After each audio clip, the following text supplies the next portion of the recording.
everyone, welcome to Logan's Mosh Pit. Glad to have you here. Do me a favor and please subscribe if you haven't already. Thanks a lot for tuning into a new episode of Rock and Read. It has been a while, but at last I'm ready to resume the book Elvis and Me by his wife Priscilla Presley. We're on chapter 9. Without further ado, I give you chapter 9. When I awoke the next afternoon, I looked over at Elvis and snuggled against him as closely as I could. He put his arms around me, holding me as he slept. I studied his eyebrows, his long black eyelashes, his perfect nose, and his beautiful full mouth. After a while, I ached from lying in the same position, but I didn't move. It might wake him. I thought about the pills he had taken earlier. They mystified me, but I felt Elvis must know what was best for him, and I decided to put the matter out of my mind. He must have sensed that I was staring at him. He suddenly opened his eyes and started to laugh. "What are you doing? If I didn't know any better, I'd think you were putting a hex on me." "I couldn't sleep," I said, embarrassed that he had caught me studying him. "I guess I'm too excited." Sitting up, he said, "Well, little girl, the first thing I need is a cup of black coffee. Press number 4 on the intercom and tell Billy to order us some breakfast. He knows what I like, and just tell him what you want. Tell him to have it here in half an hour, and to make sure the coffee's hot." Getting out of bed, he flipped on the TV and walked into the bathroom. A moment later, he stuck out his head and grinned. "Get dressed, little one. I want to show you awful little." That was all I needed to hear. I jumped out of bed and ran into my bathroom to get ready. As I dressed in a casual summer outfit, I could hear music coming from the living room. I cracked open the adjoining door and was surprised to see all the boys up and dressed, with breakfast set up on the dining room table. I finished combing my hair and walked out to the living room, where the guys greeted me with friendly smiles and hellos. Elvis wasn't there yet, so no one had begun eating. Everyone was pretty quiet. Although it was after 4 in the afternoon, it seemed like early morning. About 15 minutes later, Elvis came into the room, all dressed up in a 3-piece suit, and I realized that nothing in my wardrobe was suitable. He walked over to the stereo and put on his latest record, saying he'd just finished a recording session and wanted me to hear the songs. Then we all sat down for breakfast. It was fun hearing his recordings before they were released to the public. He asked me what I thought of each song, and since I knew what the fans back in Europe were listening to, I felt my comments might be helpful. At least, I wanted to believe they were. "I really like the fast-paced ones," I said, "like Jailhouse Rock. Why don't you record more songs like that? These don't seem as much like rock and roll as your earlier records." Elvis shot me a look of such pure disgust that I was petrified. "God damn it," he snapped. "I didn't ask for your opinion on what style I should sing. I asked if you liked the songs, that's all. Yes or no. I get enough amateur opinions as it is. I don't need another one." He got up and stalked into the bedroom and slammed the door. Trying to regain my composure, I fought back tears. I was embarrassed and confused. What was wrong with what I'd said? How could that upset him so? Luckily, the boys had already left the table and were all doing odd jobs or were in another room. I didn't know if any of them had heard Elvis's tirade, but I didn't want to face them. I knew Elvis had a temper. I had witnessed it in Germany, but never before had he directed it at me. Slowly, I rose from the table, wondering where to go. Elvis's bedroom door was still tightly shut, and although I was sharing his room, I hesitated to go in, for fear he'd start yelling.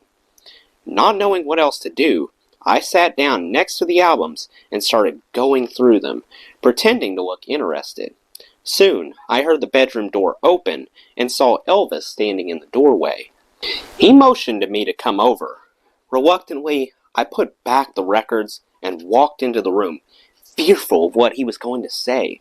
He closed the door, sat me down on the edge of the bed, and to my surprise, began to apologize. "I'm sorry, baby. What happened before really had nothing to do with you.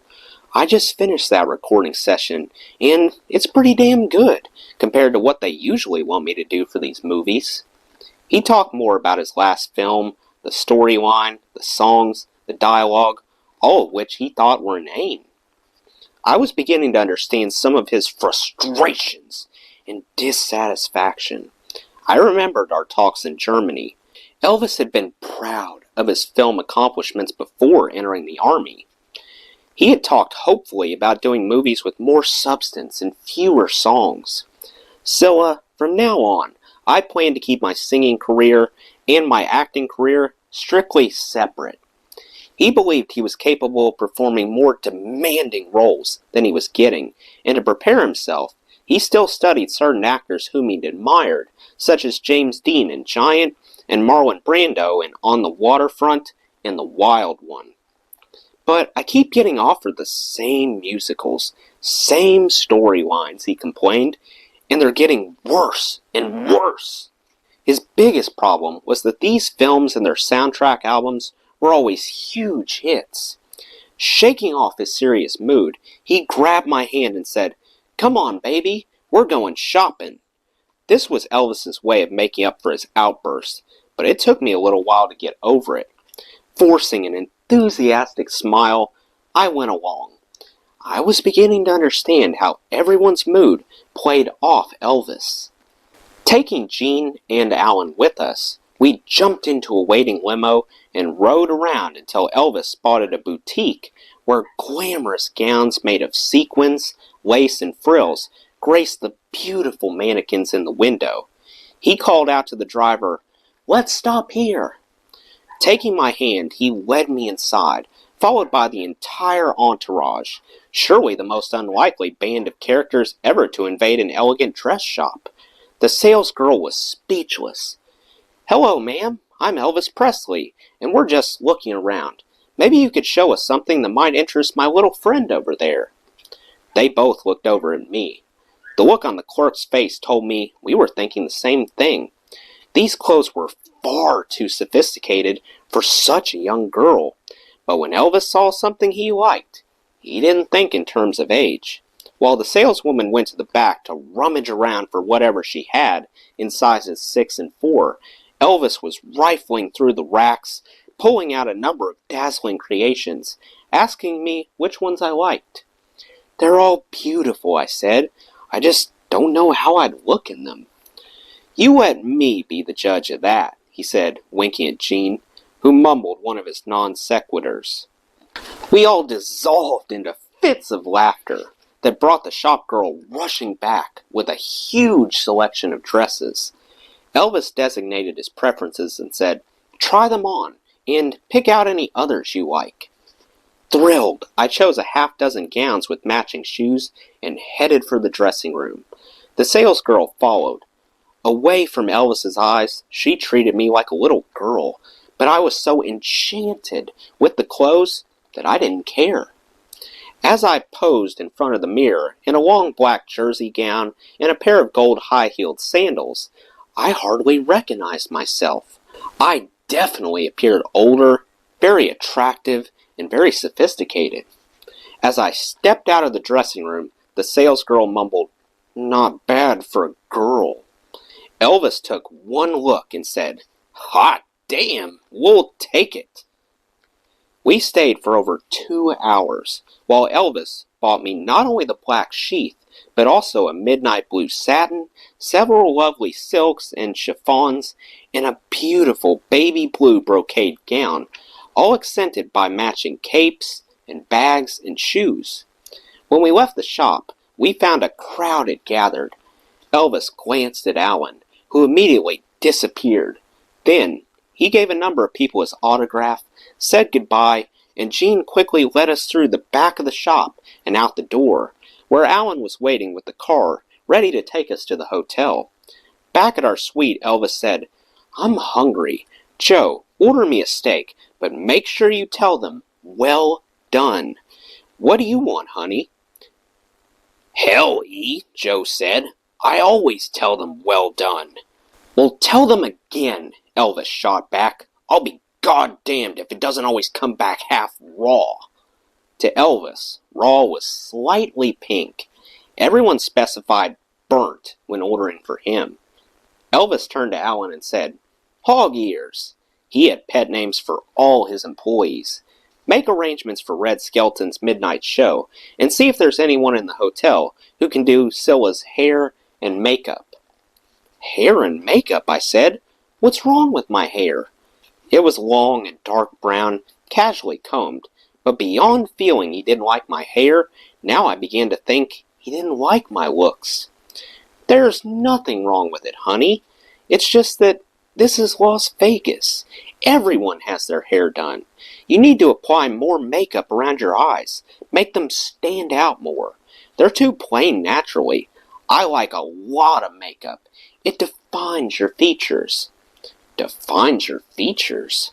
At that time, it made a lot of sense, and Elvis knew best. While we waited for dinner, Elvis put one of his records on the stereo and sat next to me, singing along with his own voice on the record. In that moment, I fell in love all over again.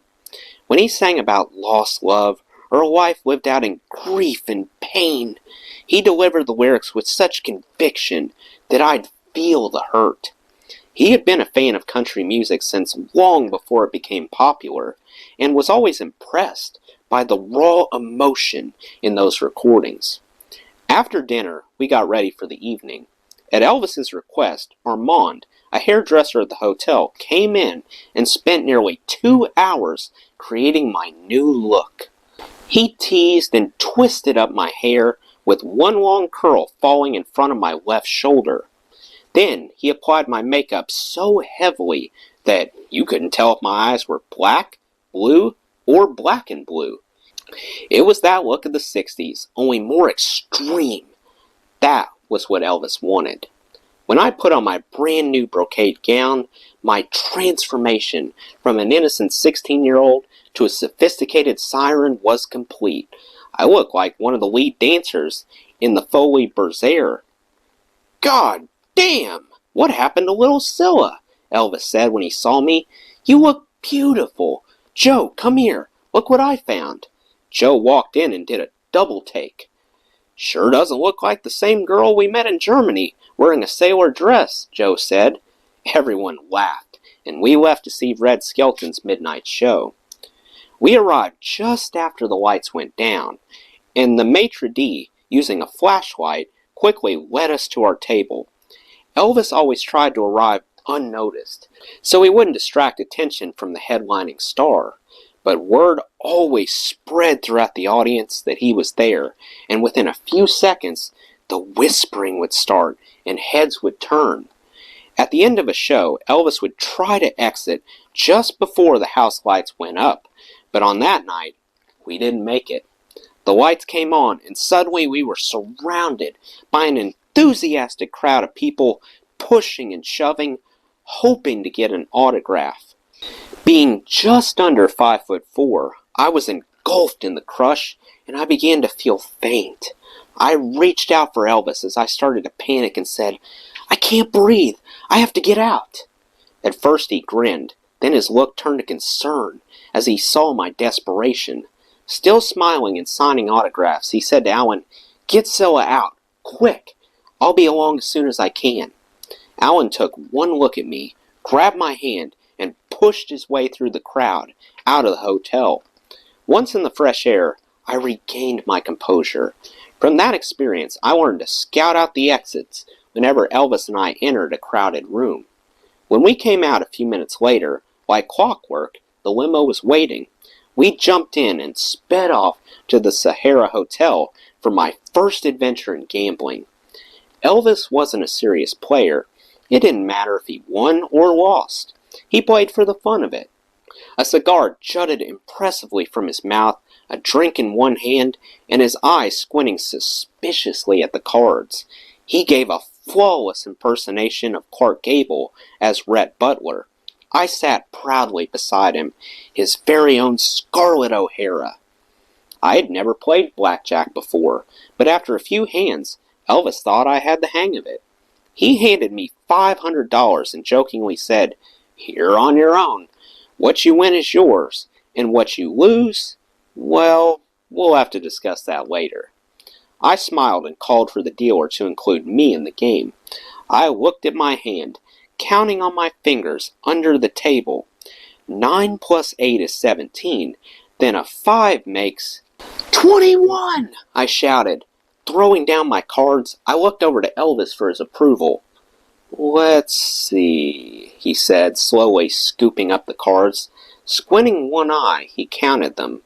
Then, leaning over to me, he grinned and whispered, "Sorry, baby, it's 22. I was so embarrassed that I excused myself and took refuge in the ladies' room. When I gathered up the courage to return, I tried again, and luckily ended up winning $200. For the next 2 weeks, we slept during the day and played at night. If there was a show, we saw it. If there was a casino, we played it. To help me adapt to this fast-paced lifestyle in unusual hours, I would join Elvis and the others in taking amphetamines and sleeping pills. Despite whatever misgivings I had about pills, I took them. In order for me to keep up, they became essential. I was adapting. My inhibitions were dropping away, and I became more assertive, especially after taking the pills. I liked the feeling. Even though it was an escape from reality, we were in sync, and to me, I was fitting more into his world. We were learning all about each other, and using this trip to make up for the 2 years we had been apart. Both of us were falling more in love, and avoiding any thought of the moment when we'd have to part again. Well, that takes care of Chapter 9. Let me know what you thought of this chapter in the comments below. That does it for today's video, guys. I hope you enjoyed. Make sure to like, comment, and subscribe if you haven't already. I really appreciate the support. I'll see you next time. Till then, rock on.